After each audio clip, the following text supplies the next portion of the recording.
Et merci d'être avec nous sur TV50. Bienvenue si vous nous rejoignez dans 64 minutes. Place à 64 débats. La parité dans le milieu de la musique peut mieux faire, que ce soit du côté des artistes programmés ou du staff technique. On en est loin, très loin encore, notamment lors des festivals d'été. Alors comment faire changer les mentalités et inverser la tendance? On en parle avec nos trois invités. Bonsoir Camille Guiton, vous êtes programmatrice des Franco de Montréal au Canada. En ligne également avec nous Gaby Burns, musicienne et membre du groupe rock Madame. Et en plateau, à mes côtés, Laure Togola. Vous êtes directrice artistique et programmatrice et vous êtes à l'initiative, c'est important parce qu'on va beaucoup revenir dessus, vous êtes à l'initiative avec plusieurs collectifs de l'étude Briser le cercle qui recueille des témoignages justement issus des femmes de l'industrie de la musique. Mais tout d'abord, je voulais que l'on commence avec vous, Gaby Burns. Je rappelle, vous êtes musicienne et membre du groupe de rock Madame. Vous tournez dans toute la France depuis plusieurs années désormais.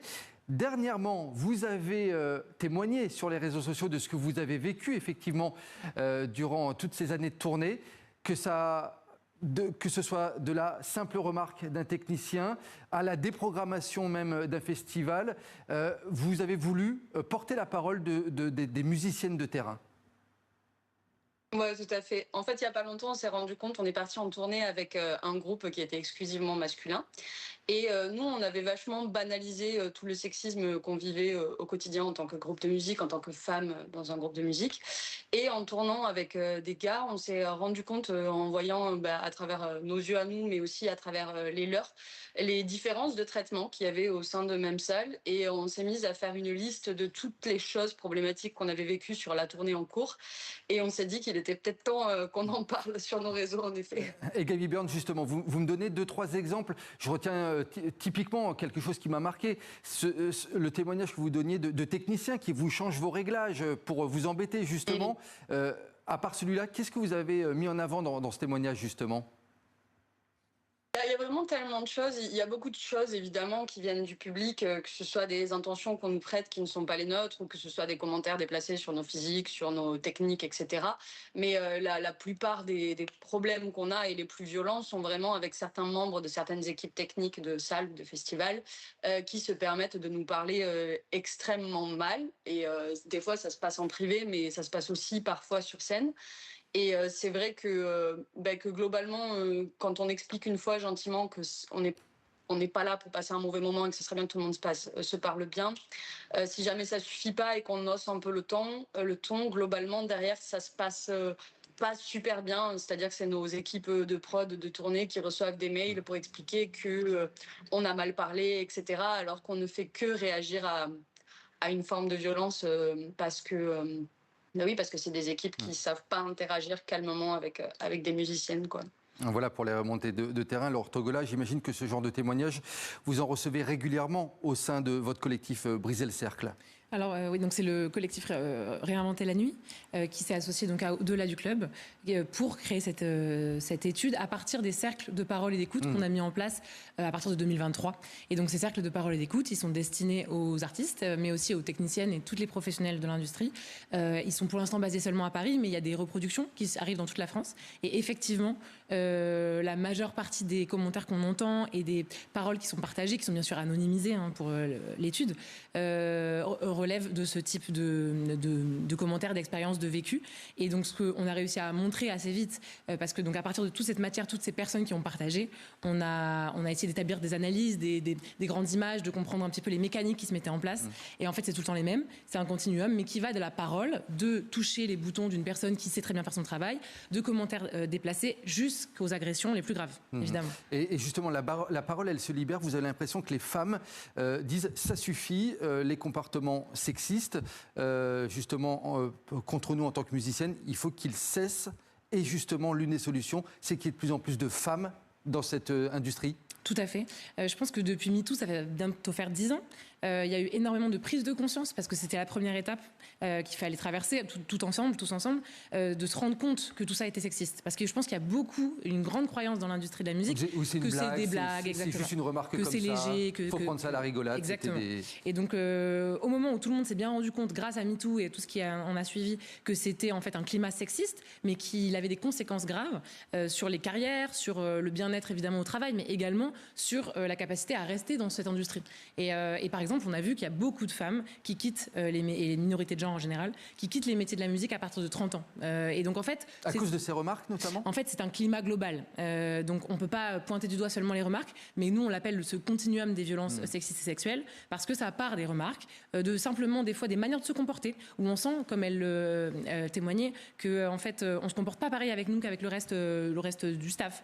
Et enfin moi je mets toujours 3 points, c'est la question des vocations, la question des violences et la question des opportunités. Et donc les vocations, c'est vraiment les personnes les plus jeunes. Comment elles vont se projeter dans cette industrie s'il n'y a pas de rôle modèle, s'il n'y a pas de personnes qui les inspirent. La question des violences, on en a parlé rapidement, mais c'est vraiment constant, c'est quotidien en fait. Et c'est ça qu'il faut se rendre compte pour les personnes de l'industrie de la musique, c'est que pour les minorités de genre, c'est quotidien et ça leur donne envie en fait. Souvent, on entend de quitter le métier. Et enfin, les opportunités. Et là, on en parlait des programmations, c'est-à-dire qu'est-ce qu'on laisse comme place aux personnes minorisées et sexisées dans l'industrie de la musique. On va en parler effectivement dans un instant, Laure Togolam. On va aller voir avec Camille Guitton, la programmatrice des Franco de Montréal, comment ça se passe du côté du Canada. Est-ce que la parole se libère aussi par là-bas ? Est-ce qu'il y a des collectifs qui se mettent en place ? Comment ça se passe au Canada, justement ? Alors, je dirais que depuis MeToo aussi, depuis 2021, il y a eu des initiatives d'associations féministes, notamment, qui se sont mises en place pour déjà créer un annuaire, donc une sorte de bottin pour recenser les techniciennes disponibles, donc des femmes, des musiciennes. Et il y a une association qui s'appelle Women in Music qui se charge aussi de créer des événements où les femmes peuvent se rassembler puis discuter en fait de tous ces enjeux-là. Et bien sûr, ça va avec le financement de certains programmes ou de certains organismes qui privilégient aussi l'emploi de femmes dans ce milieu-là. Mais j'ai l'impression que c'est peut-être un peu plus intégré dans la société québécoise. Aujourd'hui, je pense qu'il y a peut-être des choses qui sont un petit peu, comment dire, là je vous entendais parler, j'ai l'impression que ces débats-là continuent d'avoir lieu au Québec, mais je pense qu'on démarrait il y a quand même plusieurs années déjà. Et les choses avancent aussi en France petit à petit, Camille Guitton, puisque vous parliez d'une association qui s'appelle Women in Music au Canada. En France, on a More Women on Stage, qui veut dire plus de femmes sur scène. Gabby Burns, il me semble que vous faites partie de ce collectif More Women on Stage. L'objectif, c'est justement d'être entouré de davantage de femmes au niveau technique, que ce soit sur scène, donc pour vous accompagner, ou en coulisses, hein, c'est bien cela ? Alors moi, j'en fais pas partie. Il y a des personnes comme Lola qui a monté le mouvement qui en parleraient beaucoup mieux que moi. Mais vous suivez en tout cas vous suivez ce mouvement en tout cas de près. Voilà. On a suivi de très près. On était sur, il me semble, la première édition avec Madame. On a joué là-bas et on a rejoué sur des éditions après en France métropolitaine. Et évidemment, enfin, c'est tellement important. Et nous, déjà, on a l'impression de voir la différence au fur et à mesure. Enfin, on a commencé le groupe il y a 8 ans et les choses changent. On est de plus en plus de musiciennes à se croiser sur la route. Et on sait que les mouvements comme More Women on Stage participent à une échelle énorme à cette avancée, quoi. Laure Togolam, comment vous expliquez qu'il n'y a pas plus de femmes dans ces métiers ? Vous avez avancé quelques pistes tout à l'heure, des femmes qui abandonnent avant leurs 30 ans. Mais pourquoi est-ce que, au-delà de cette raison, pourquoi est-ce qu'il n'y en a pas plus ? Est-ce qu'il faudrait ouvrir, par exemple, les formations davantage aux femmes ? Est-ce que c'est aussi au niveau des dispositifs des salles, il faudrait qu'il y ait davantage de femmes ? Comment est-ce qu'on peut l'expliquer ? En fait, il y a des raisons multiples, mais évidemment, si on se penche sur, par exemple, les écoles, si on regarde les artistes, donc les écoles de musique, les conservatoires, on voit que souvent, il y a une parité qui est assez juste. Il y a même parfois plus de femmes dans les conservatoires. Et donc, et c'est après que tout change. Elles vont pas au bout, c'est ça. Elles vont au bout de leurs études. Mais c'est le après, problème, sur l'après. l'entrée dans le milieu du travail. Et en fait, fait, la musique, c'est qu'un reflet de la société. C'est-à-dire qu'on voit que dans la société également, les postes de pouvoir sont plus facilement occupés par des hommes, que plus facilement il y a le fonctionnement de ce qu'on appelle entre nous le boys club, c'est-à-dire que les hommes vont donner des opportunités et avoir une solidarité envers d'autres hommes, etc. Donc c'est global, c'est pas seulement le milieu de la musique, je veux dire, mais effectivement, il y a la question des opportunités, la question de la confiance, la question de s'imaginer être dans des postes, notamment à la technique, Gabi en parlait, dans les postes techniques, il y a beaucoup d'hommes. C'est un des métiers où il y a le plus écrasante majorité d'hommes.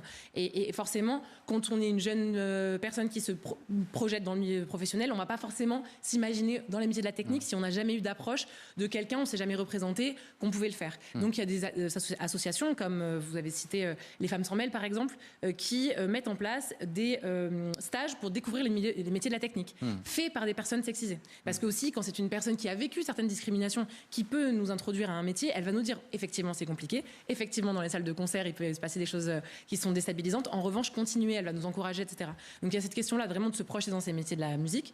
Et après évidemment il y a la question des opportunités, c'est-à-dire que sur une fiche de poste, qui va être recruté? Quand on voit qu'il y a à peu près 30% des postes de programmation qui sont occupés par des femmes en France, et encore moins pour les postes de direction, on comprend qu'en fait les femmes et les minorités de genre sont reléguées à certaines fonctions. C'est des fonctions tout aussi nobles que les autres, mais je veux dire l'administration, la production, la communication. La presse, la communication. Exactement. Et sur les métiers de décision artistique, où il faudrait avoir plus de compétences, les femmes ont beaucoup moins souvent l'opportunité de les avoir. Donc c'est évidemment une question de postes et de recrutement.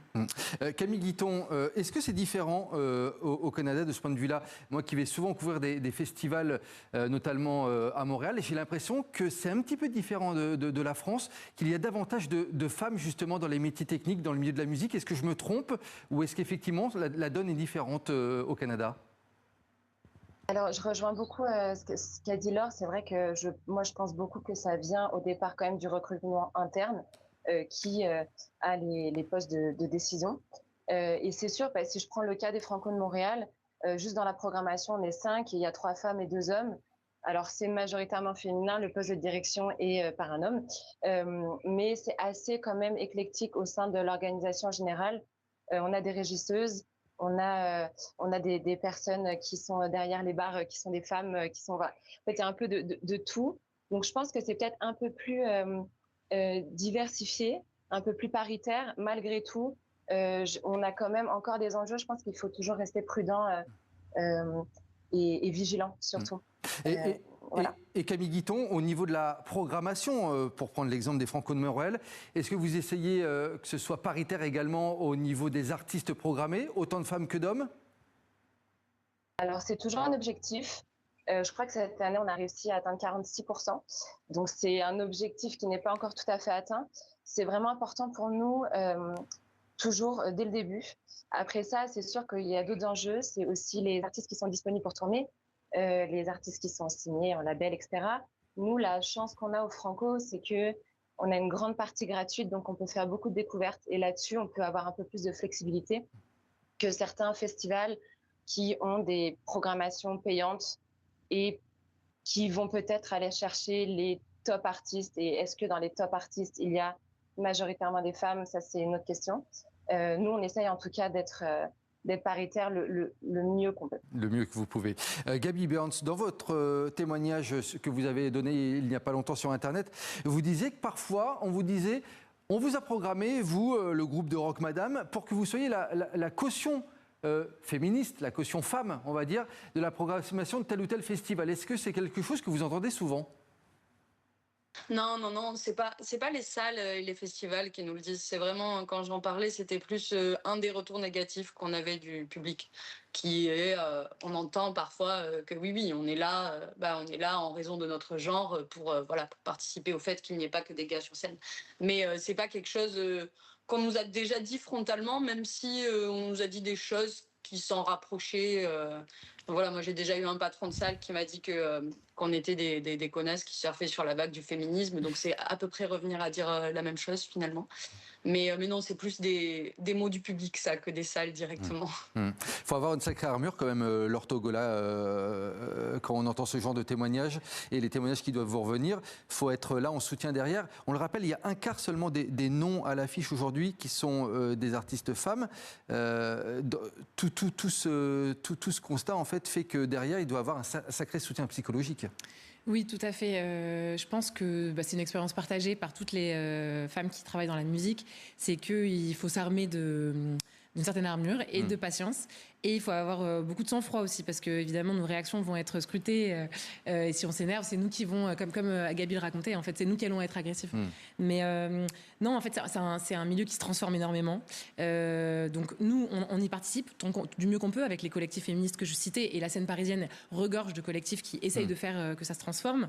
Mais effectivement, dans les cercles de parole et d'écoute, ce qui est vraiment frappant, c'est qu'en fait, on entend des choses qui se répètent beaucoup de la part de centaines de personnes et qui sont dramatiques et qui mènent souvent à des choses qui les impactent à la fois sur leur carrière professionnelle mais dans leur vie personnelle. On a des artistes qui ont déménagé parce qu'elles se sont dit là, ma carrière à cet endroit-là, parce qu'il y a des hommes qui ont été agressifs ou agresseurs avec moi, je vais aller la tenter ailleurs. Donc en fait, l'impact sur la psyché et sur la psychologie en fait des personnes qui travaillent dans la musique, il est très important, et c'est ce qu'on essaie de faire comprendre dans l'étude, c'est de dire en fait c'est épuisant de travailler dans la musique si on subit quotidiennement des choses qui nous mettent en question notre légitimité à être là. Gaby Burns, justement, comment vous faites pour tenir, vous, de votre côté, face à toutes ces remarques que vous avez lors de vos concerts?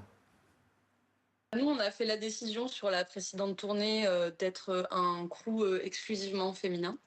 Donc, on était vraiment 3 musiciennes et 2 techniciennes, ce qui fait que je pense que c'est plus facile d'ignorer une musicienne isolée dans un groupe entièrement masculin, technicien compris. Là où nous, quand on arrive et où on n'est que des femmes, c'est pas possible d'ignorer tout un groupe, quoique il y a des personnes qui sont surprenantes qui l'ont déjà fait, mais voilà. Donc je pense que c'est un peu notre force d'arriver en meute, même quand on a quelqu'un qui n'est pas une femme avec nous. C'est quelqu'un qui est suffisamment déconstruit pour savoir renvoyer vers nous de la bonne manière et nous laisser le rôle qui est le nôtre en fait. Donc je pense que notre force elle est là, c'est qu'on est un bloc quand on arrive et on laisse pas trop le choix. Donc des fois certes ça fait un peu grincer des dents certaines équipes, mais au moins on se laisse pas trop marcher dessus parce qu'on est en force quoi.